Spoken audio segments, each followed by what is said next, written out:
Welcome back, guys, to another episode of Emerald Pitch Talk, and we finally come to a consensus, and we've actually named this little segment. But before we reveal the name, I'd like to introduce my boy, my bro, diehard Liverpool fan. It's Pato. Give yourself a round of applause, Pato. I just got for myself. At least you're not throwing gang signs this week, anyways. In the bottom corner, he's not even in the bottom corner, but he's at the bottom of the screen. Is none other than Big H. Now, guys, we finally come up with a name for this little segment that we've been doing for the past couple of weeks. It's only taken like 5-6 months for us to actually come up with a name. But yeah, welcome to Take a Touch. Whoa! Everybody clap, clap, clap, clap, clap, clap, clap, clap, clap, clap. But guys, we have a good episode for you guys today. We're going to be talking about United and the current mess that they're in at the moment.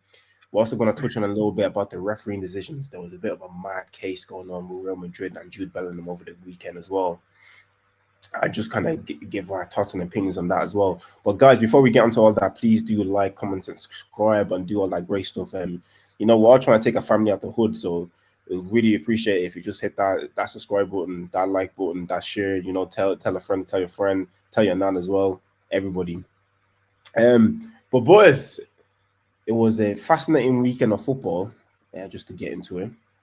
Obviously, our clubs, there's not really a lot to talk about. We done business as usual. 15 games unbeaten, 22 games unbeaten for Liverpool.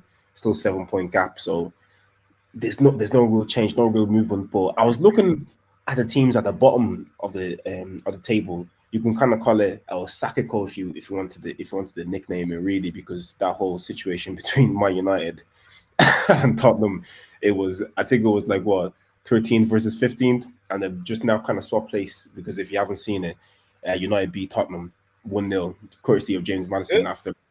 What do we around? Oh, I mean United. Sorry, I mean Tottenham beat United 1-0. With Roy Keane talking shit about James Maddison on the overlap, and then James Maddison scoring and doing the celebration and also shushing in the camera. I knew who that was for straight away. But guys, did you manage to catch a glimpse of this game at all? Anybody watch this game? I put money on it. I tried to do a score prediction. I thought it would be bare goals because none of them can defend. I went for a 3-2 to Tottenham, and I was let down immensely. I was so. But you still won some money though, because Tottenham still won. No, but I put money on Tottenham to win, and I put correct that exact score. Yeah. Damn. I couldn't believe it was just a 1-0, because neither of them can defend. And then I was thinking there should be goals in this game. I watched a bit of it. I saw the Maddison goal. Both of them is kind of just a nothing season now. They're not going to get relegated, and they're not going to qualify for any European spots. So they're kind of just in the league for banter. It's pissing me off that United took points off Liverpool, because what are they doing with the points? Just wasting points. But, guys, they currently sit 15th in the Premier League table at this moment in time. They have 29 points, and they have a -7 goal difference. As much as they hated Ten Hag never had them in the trenches like this. Obviously, he has a hand to play in it, because some of the players that he signed, dreadful, absolutely dreadful. Like, I'm seeing Marcus Rashford on loan. He's kind of doing bits and bobs for Aston Villa. I've been watching him a little bit. Anthony has been surprising me, boys. He's got like 4 man in the match performances for Real Betis so far, and he scored an absolute bang on the weekend as well. He done a backflip. I didn't know Anthony could do a backflip. Bro, I did not know he was that athletic. Oh no, he has athleticism. Where did that come from? Bro, honestly, hey, did you watch the game? I got as far as the Maddison goal. After that, I said, "Yeah, I can't watch this, bro. It was poor. Terrible. This is terrible football." People are telling me, "Oh, the Arsenal against Leicester game is boring." Boys, I was watching 2 bad teams play football. United and Tottenham. I genuinely just felt bad for Son Heung-min and Kulusevski. Those are 2 guys that should not be playing for Tottenham. And they need to bring Kulusevski to the Emirates. That's what they need to do. But in terms of the game itself, or boys, can I ask you guys a question? Is Son washed? Because I've been watching quite a bit of Tottenham this season, yeah.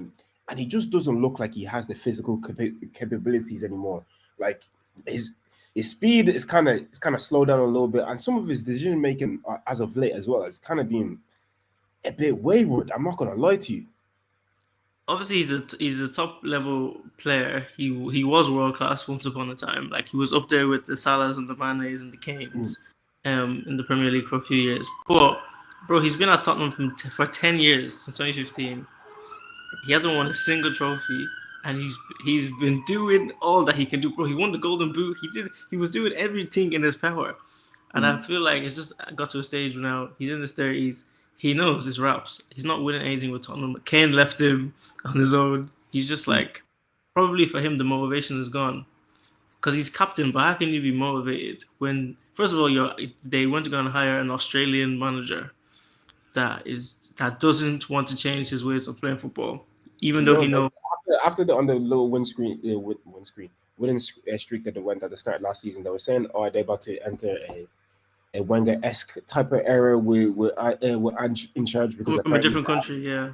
Apparently, because they had more points than us in the Invincible season than after 10 games. Yeah, after 10 games, do you know what I'm saying? And I was kind of looking at it, I was like, a Wenger-esque type of era. When have you ever seen Tottenham lift a trophy? Boys, I've went to secondary school, dropped out of a college degree, started a new one, finished that one, I've gotten married, and Tottenham are still yet to win a trophy. That's crazy. Do you know? I've moved countries as well within that time period. Tottenham are still not won a trophy. Patrick, you've moved countries, you've gotten a whole master's degree and all that kind of stuff. Where's Tottenham's trophy? It's just, bro, the last time Tottenham won a trophy, Michael Jackson was alive.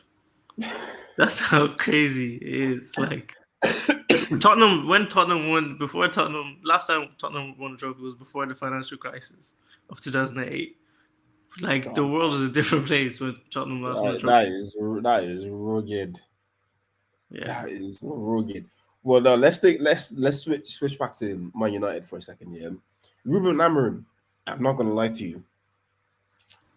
I don't want him to be the guy for Manchester United because I have a deep burning hatred for United because these people ruined my childhood with the amount of trophies that were just winning all the time.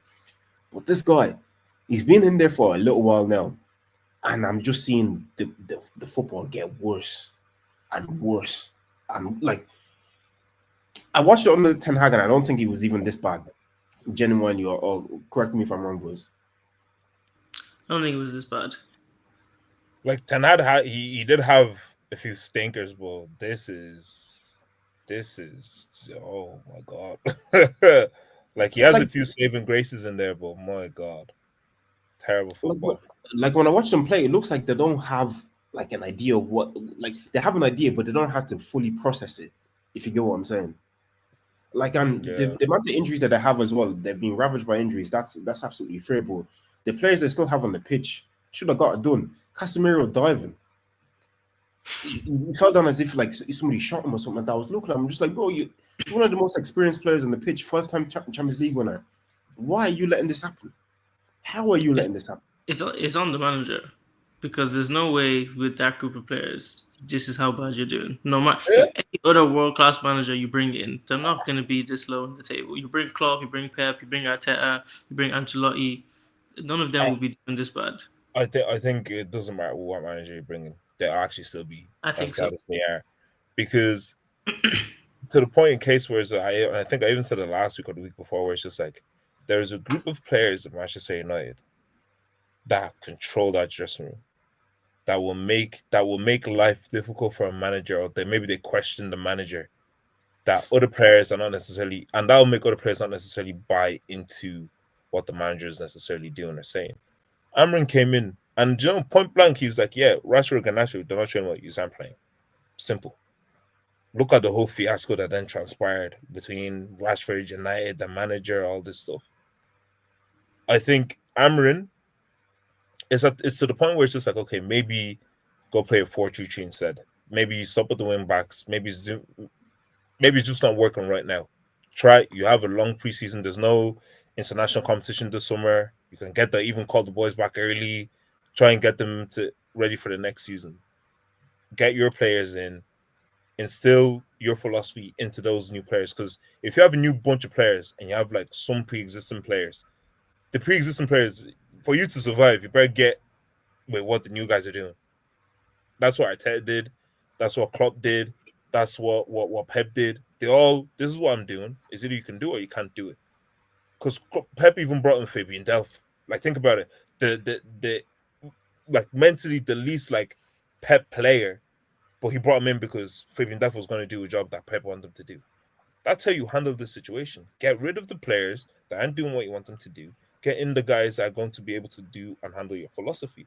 Bro, like, you can't blame. I don't think you can blame Amorim. Like, this is still Ten Hag's team. These are the players that Ten Hag has signed, bro. Amorim is he's just trying for what he can, and he's clearly seen that. You know what? These guys, they can't do it. So I probably need to get a new centre back. Probably need to get 2 new midfielders.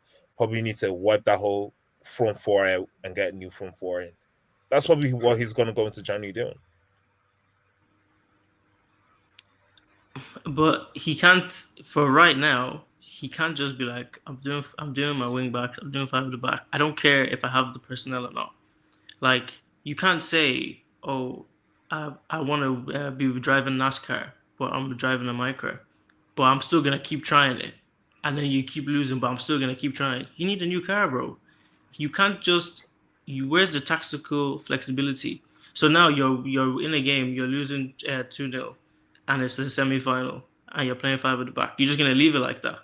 Clearly, it's not working, and that's on the manager.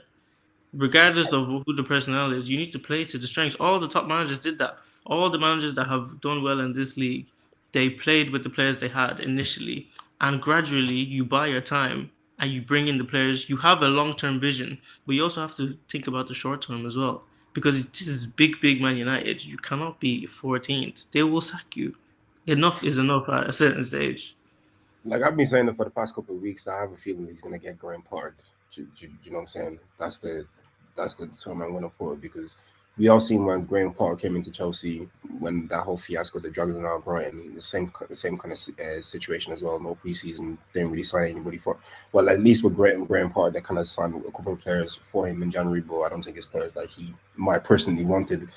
But with Amorim, I'm kind of looking at him and I'm saying to myself, bro, you want to die on this hill of you want to play your way. And we've been playing your way for a good couple of weeks now. And it's only spun 4 wins since he's been in charge. He's only won 4 times. Do you know what I'm saying? Yeah, it's crazy. In the league, that is terrible. Like, and I get from his point of view as well. They dragged him out of Sporting Lisbon. Everything comfortable, everything was cushy over there. And I think for him taking the job, he wanted to be the guy that, resurrected Man United. Do you know what I'm saying? He's the one that took over after Ten Hag has messed up everything, and he's coming with his philosophy, his style of play, and made United great again, and all that kind of stuff. And it's like, bro, I get what you're trying to do, but for the short term, you need to change something. And I'm looking at him now because we've had enough of a sample size to kind of say, okay, certain things are not working. The wing backs that you're trying to play, Mazzari can't play that role. The low can't play that role. They're just not good enough. So adapt it in a way, like you said, Pato, as well. Adapt it in a way where you can just get by for the short term until you can just make it to the summer. Because after where he's going, he's not going to make it that far. If United slipped like 2 more places, they're so lucky that the teams below them are even worse than they are, and they're lucky they don't have any better players to be able to kind of push them in any way. Because if he was to slip any lower than this, they'd really have to sack him, and that's where I kind of fear for him as well. Because look at what he gave up at Sporting Lisbon. Like when I think when we played them, he was only about maybe a week gone to United at that point. Sporting Lisbon were like second or third in the Champions League. We were 11 on points with them.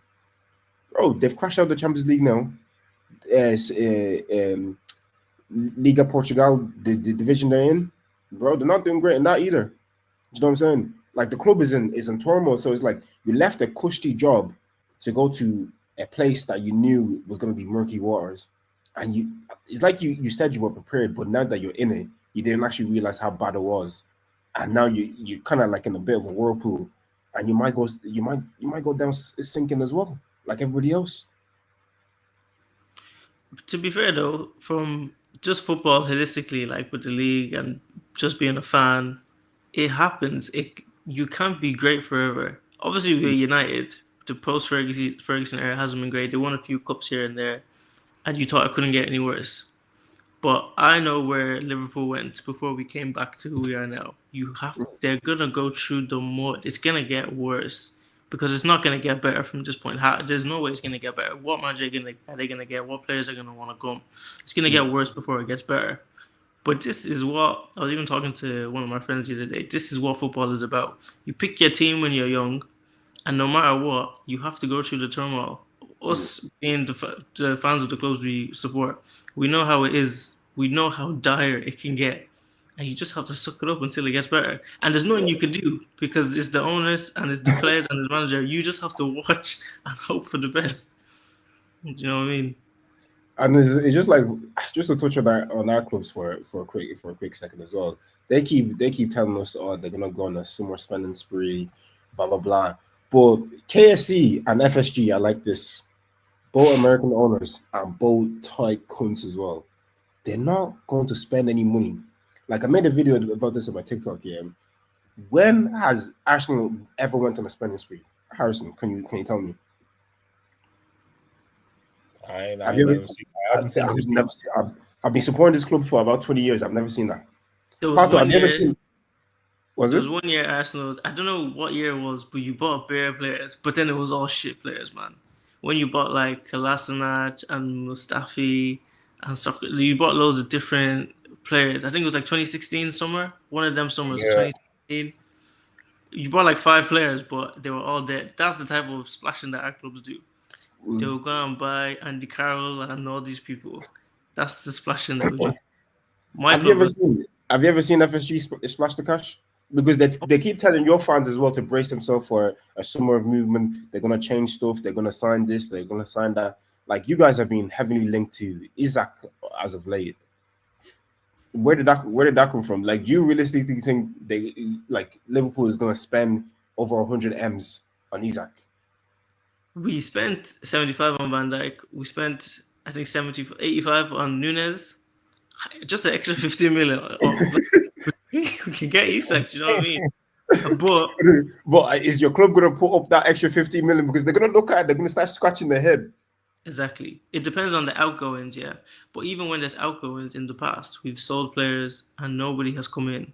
Like we sold bare players 2 seasons ago and nobody, or last season, I mean, and nobody came in. So it's just like, I don't know what these men are gonna do. And obviously, like for the contract situations with Trent and Van Dijk and Salah, they're probably looking at why should I sign? Because when we were at the top, you didn't sign players. Now we're not at the top as we were back then. So I'm still not expecting you to sign players. So why should I sign another contract just to be suffering and be losing Champions League finals every year? It's like Well, well, guys, what do you think United honestly have to do? Is it more of a system change, where like Amorim or something like that, or is it they're just gonna have to ride the wave on no matter how bad it gets into the summertime, and then just start putting the shopper list together of players they're gonna get rid of and potential players that can possibly sign as well? Because I genuinely don't know what they need. They need a miracle.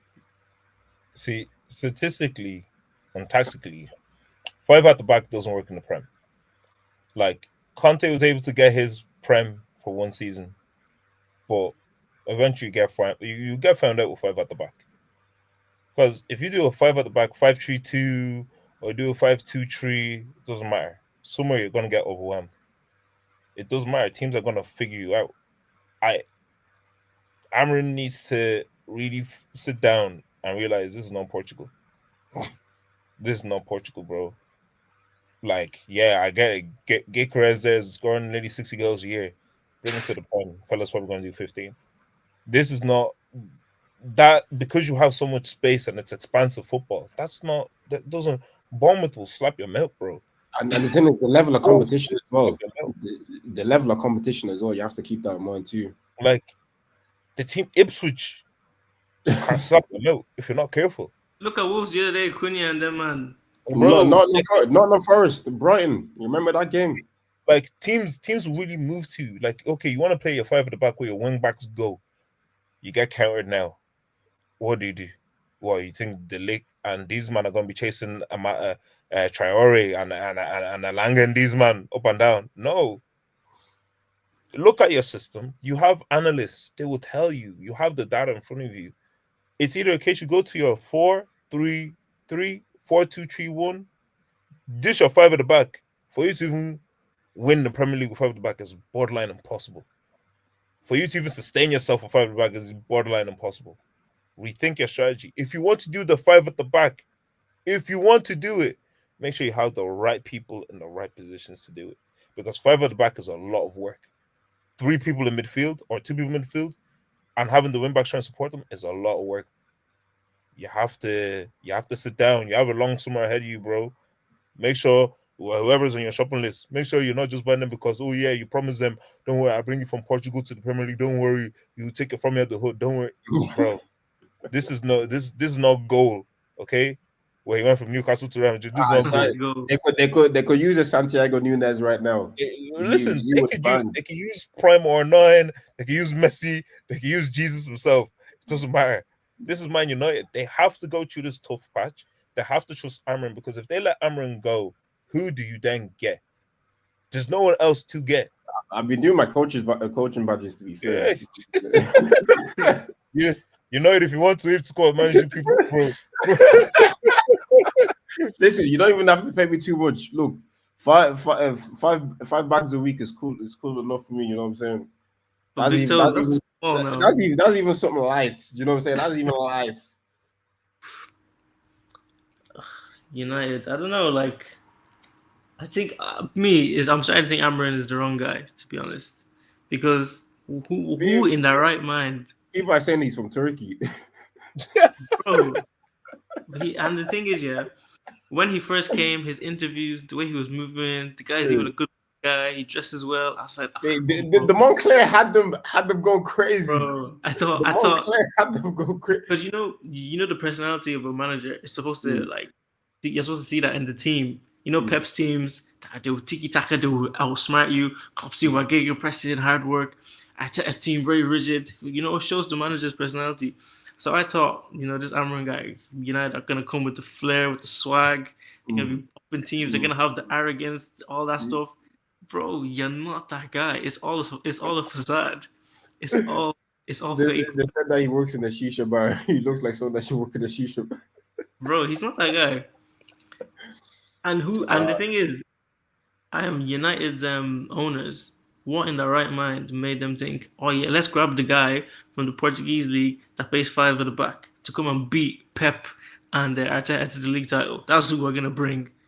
Who did make that decision? I was seeing that's the reason why they were chasing this sporting director from Newcastle for ages, Dan Ashwood. Yeah. So there was a big issue with him anyways. They eventually signed him, but they had to pay like Newcastle maybe like a 5 or 10 mil compensation or something like that. Yeah. Because they have a long-term contract. He was telling them that they need to sign Gareth Southgate as the next manager. Obviously not for like the long term he's going to make United great again, but to kind of have that feel-good factor, because they were saying Gareth Southgate was the way he was able to unify the dressing room in the England squad, and the way that he was able to go to the World Cup and the Euro finals, all that kind of stuff. Like all the players, for the most part, said that he was able to bring that kind of unity, because back in the day, apparently these people that were doing rivalry because you play for Chelsea and I play for United, I'm fine for the league, so I don't want to chat to you and all that kind of stuff. So he cut that all out. So he wanted Southgate to come in, but I don't know, whoever, some guy called Amada or Rad or somebody, anyways, the CEO basically pushed for Amorim to come in, and they got Amorim to come in, and that's why Dan Ashwood left, because Dan Ashwood was telling them he was the only smart one on the board. He was telling them this guy plays a completely different system to the players that we have right now. If we sign him, it's not going to work. Yeah. They didn't listen to him, so he said, you know what? I'm gone. I'm off. And look at United now. Yeah. But that's the issue with managers right now. Imagine Southgate was the best option. Imagine. People would have laughing. I think I was reading it was between Southgate and Graham Potter before Graham Potter as well. Like, look at for Man United. But the thing is, Potter's a good manager. Don't let that Chelsea little thing sway your mind. Is he can actually get his team to play ball. It's just Chelsea are a cesspool of a club right now. So is Man United. So But nobody's going to succeed. most managers are good managers. Is when they come to a big team where there's pressure and you lose 2 games on the bounce and people are throwing stones at your wife in the street and all. That is when your head is gone and you don't know what to do. It's not about you're not a good manager. Obviously, Amorim is a good manager. He won the Portuguese league. He was bopping people in the Champions League with Porto, and same with Graham Potter at Brighton. But when you come to the big Man United, biggest club in England, bro, your head is gone because you lose one match now, and they're telling you we should have kept Mourinho. You're just like Van Gaal. But the thing is, Alex Sporting Ferguson Lisbon will is a big. never. Sporting Lisbon is a big club in Portugal, though. Do you know what I'm saying? It's the country, the one of the same, country's man. finest.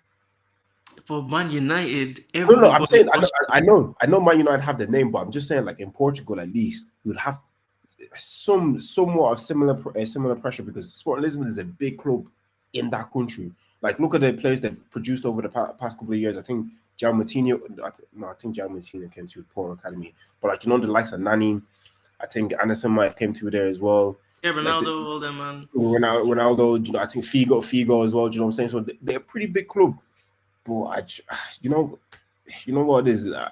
When you make the step up to like a United or Chelsea, it's sink or swim, and exactly. And that's what I'm scared for, man. I feel like he's gonna get Graham Potter, bro. If you're a manager for United, Chelsea, Arsenal, Liverpool, or City now, the only way you're a success at that club is if you win the league or the Champions League. Yeah. Nothing else is success.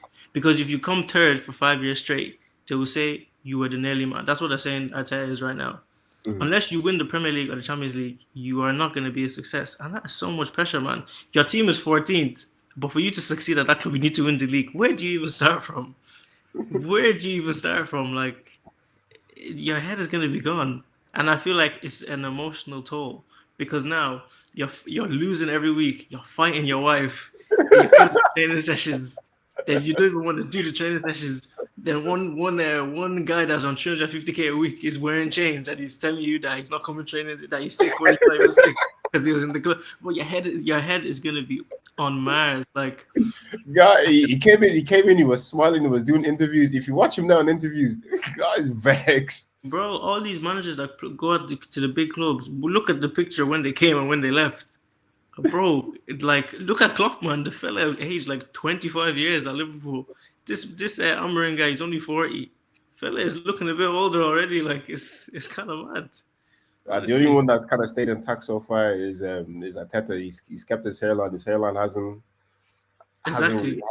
receded so much. But that United job, that crime was. Bro, even look at Pep, somebody that was battering everyone, destroyed the league for many years. He's having one off season. His head is gone. Imagine being a 14th. Imagine being a 14th. Fella scratching himself and all. and you know he's in the top 4. And he's probably gonna win the FA Cup as well. And imagine you, big Man United, and you're 14th. Bro, this kid is. Bro, you're driving. People are shouting stuff out the window when you're on the motorway. Like, it's crazy, man. No, Pep actually took a dig at United the other day. I think he said something along the lines like, he understands why his team lost to Arsenal and I think he said like Tottenham or something like that. But he said the United one. He said that one he's confused about. No, Pep's actually a sicko, man. If I was a United fan, what do you even say to that? You know what I'm saying? There's nothing that you can actually say or do. Nah. Just on Pep, yeah. I don't know why he's not giving these reporters smoke in the press conferences. Because if I was Pep, yeah, and people are questioning him, I would tell them like, bro, I destroyed your league for years and years. No one could stop me. You should all be happy that I'm giving you the league this season. I'm letting you have it. I'll be back next season. He's even giving them. He's gonna have his told you so moment soon enough. Yeah, see, that's what I like about. He's gonna do it on the pitch rather than in press conferences because Mourinho used to do it in the press conference.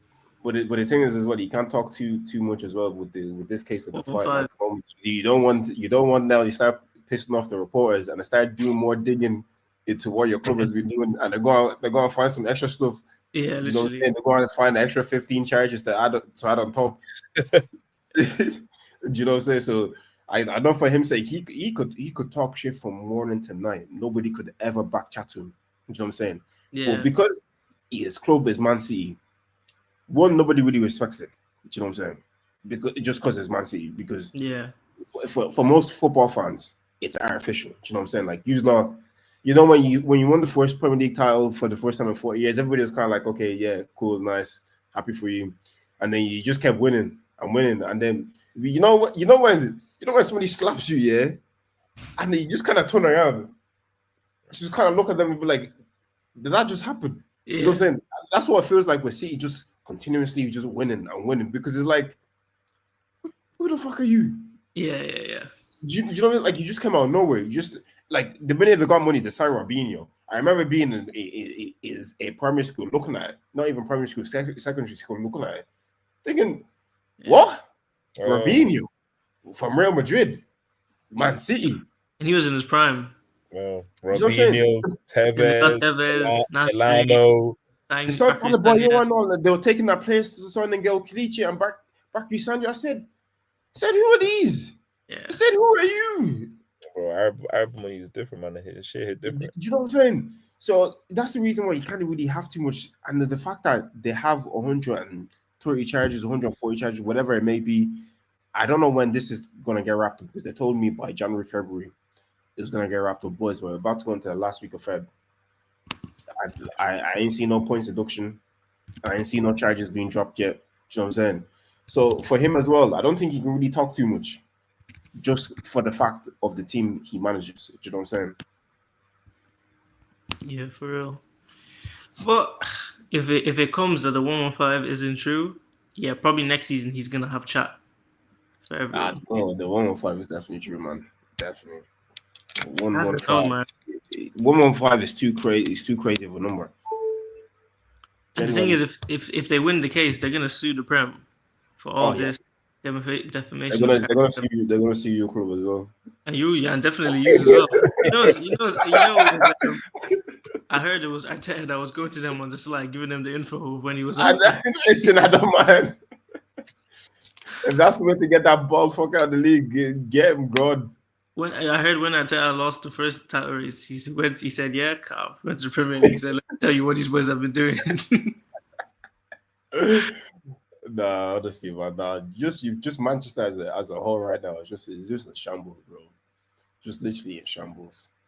But Tottenham as well, they didn't do themselves any favor in that game, man. Oh, did you see what Jamie Redknapp said? That when his dad was asked to be the manager, like, there was no specific goal for them to win the trophy. It was just to perform well, keep money coming in. Like, there was no directive of we want you to win FA Cup, we want you to win Premier League. There was none of that. Like, they basically told Harry Redknapp, just manage. What you can do. Just do what you can do. Just do. So, yeah, man. And apparently it's been the same like that for a while. So that's why it's like that's why I think when like I think Tottenham fans know this. Mm-hmm. I think they're well aware of this, because there is no way in my eyes do you see, like, and I think back to that game last season against Tottenham and City. There's no way where you think, oh, let's not win, so Arsenal don't win the league and we don't get into the Champions League. If you don't already have the that feeling of, yeah, we're just here to make up numbers. Like, we're not really out here. I genuinely think their players said, yeah, we're not. Don't miss that chance on purpose. 100%. No, 100%. Unless you can get me recordings from that dressing room, I honestly believe all those pricks. Bro, I literally the fans were doing the partisan when City were beating them. I've never seen losers like that in my life.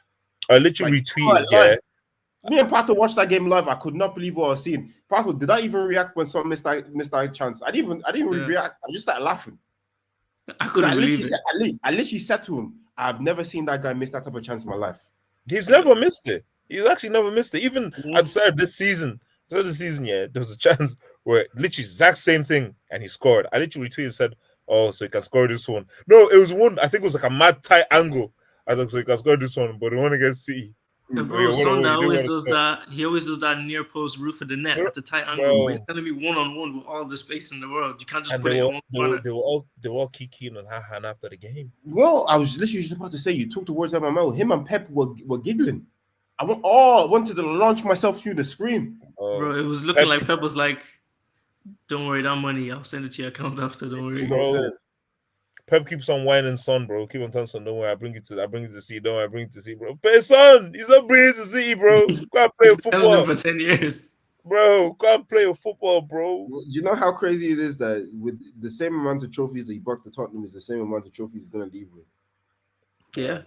That's like, and that's the thing, like a part of me is just like, bro, I'd like for Son to get a trophy in it. I'd actually like, bro, even if after what he did last season, the career that he's having, he deserves it. 110% deserves it. Yeah, I hope he never wins anything. I hate Tottenham, but for Son's sake, bro, he's actually just such a nice guy, bro. Like, give the fella a crumb. I hope he never wins anything. No, because not even a golden shoe. He has a golden boot already. Yeah, at least he has a golden boot. He won't win one again. He won't win one again. Not. But that's the thing, is like that year when he won the golden boot, I was like, okay, surely you go to Bayern. Surely you go to PSG. Somewhere where you win a trophy. You're gonna go there. The guy didn't go there. This fella's riding for a flipping statue outside of bleeding the Olympic Stadium. Fella, we move on. Move on.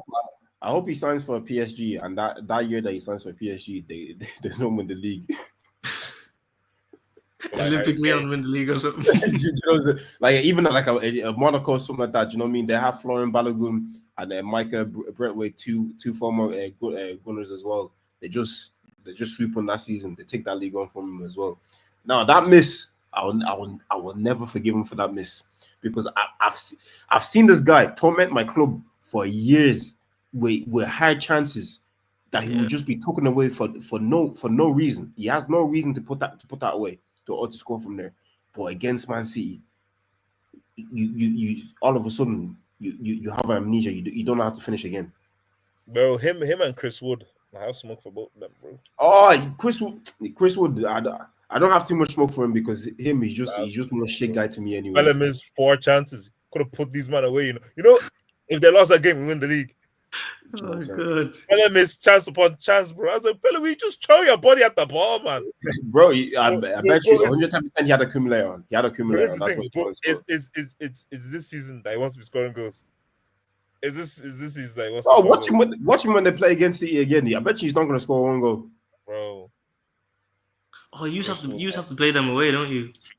Yeah, we already played them away. Oh, Forest. Yeah.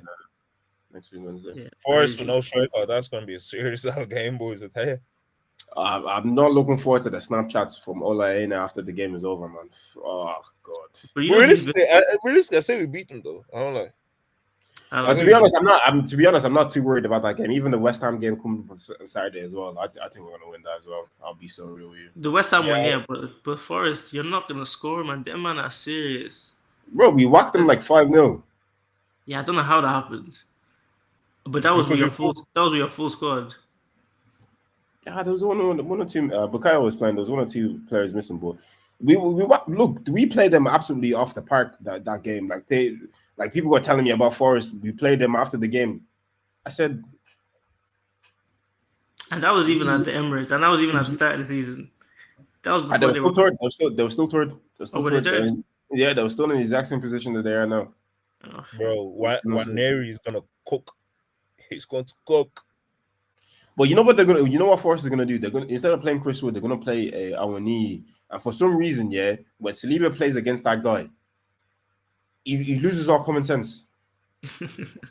Awani was just bodying him last season. I was getting so vexed watching the game.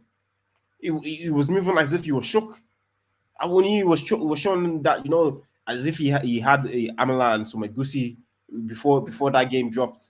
And he was just bodying him and just pushing him out of the way as if he was some small baby. And Saliba wasn't really going into the duels like the way he goes into duels. I was looking at him just like, why are you letting him make you look like so and so on the pitch? Do you know what I mean? Have some chest. Saliba You two, you're 6'3". Use your own. Do you know what I'm saying? Saliba has issues with dark skin attackers, man. No, he doesn't. No, don't start that now. Don't start that, bro. Man. Don't start that, bro. It's your right back that has issues with fucking anyone that's darker than him, bro. My right back. Yeah, you're right back. You're left back as well. Any left back as well, bro. Any person melanated, he cannot handle. I'm not disputing it, but I know Saliba as well. Dark skin strikers. Ask Saliba about Welbeck. He doesn't like Welbeck either. Even Isaac as well. Isaac has tore him a new one. It's like that tore him a new one in both legs. It's peak. Look, both our defenses sometimes can be a little bit shaky, man. But watching Robertson defend against a black winger is one of the funniest views in my life, man. You should have seen on the Wolves match, yeah. We were winning 2-1. There's like 2 minutes left, and Wolves are peppering us. Imagine now. I can't remember who put a cross in. Everybody, even Trent, Van Dijk, and Konza were in a line, yeah. Tell me why Robertson is like 5 yards behind them, keeping the whole universe onside. Fella scared for his life. Fella was just, and you know when he does that little stance where he's ready to pounce, bro. The whole world is onside now. And then Konza just had to do one mad last ditch clearance. Oh yeah. I did see that. Yeah. I see it. Yeah, because Cunha, it was an easy tapping for like Cunha at the back post or something. Yeah. But the way Robertson just was having everyone else, I said, you're cooked, man. But then who are we going to bring in? Tsimikas? No, bro. left back is finished. I'd rather James Milner at left back. Well, would you get him back from Brighton? I would take him. At left back right now. As a utility player, I'd take him. 100%. Don't worry, Pato. I have a sick left back for you if you want him. Zinchenko. Nah, I'm alright. I don't need midfielders that are left backs anymore. Okay. He's better than Tsimikas. Nah, he's not. Zinchenko is better than Tsimikas. He brings a lot more to the table. Yeah, he does.